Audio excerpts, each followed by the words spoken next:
I don't know how many of you remember or recognize the name Howard Hill. Now, Howard Hill was a good Alabama boy. He was an archer. They say he was the best in the whole world. He entered 287 archery tournaments. He placed first 287 times.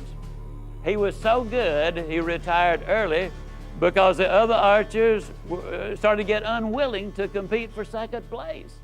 I've seen newsreels of Howard Hill where from 50 feet away, he had split an arrow dead center in the bullseye. Then he would take the next arrow and split the first one.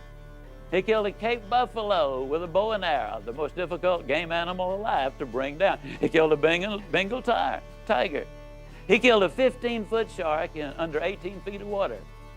Or was it an 18-foot shark under 15 feet of water? Well, it was a great big one in his way down there. I do know that.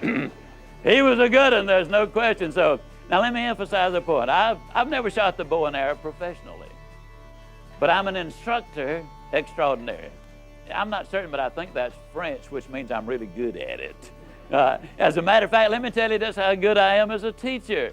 If I could spend 30 minutes with any man or woman who will ever view this, providing your eyesight is good and your health is normal, at the end of 30 minutes, I would have you hitting the bullseye more consistently than Howard Hill could hit it on the best day he ever had.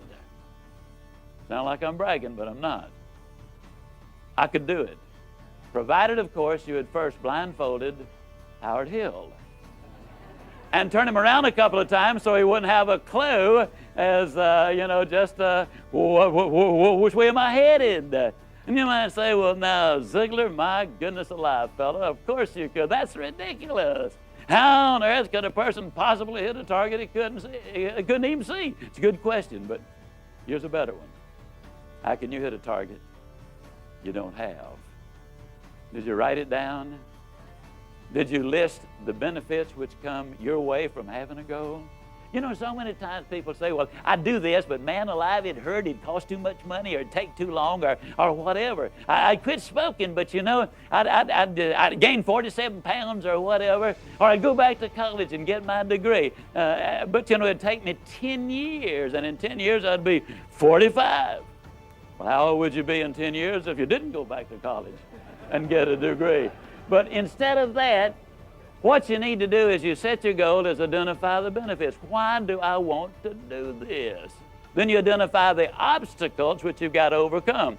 Did you spell out the skills and knowledge required? Did you identify the people, the groups, and organizations to work with? Did you work out a plan of action? And did you set that date? You see, there's a formula. And the formula and the incident for the date, you can't set a date on a lot of things. If it's applicable, you do. But for example, when do you finish your education? You don't, do you? Now you can finish school. You can even make it easy. But you never finish your education. When you answer these questions, if you answered any of them with a no, I didn't do that, then what you've got is not a goal. It's still a dream. And that dream has got to have some foundation to it.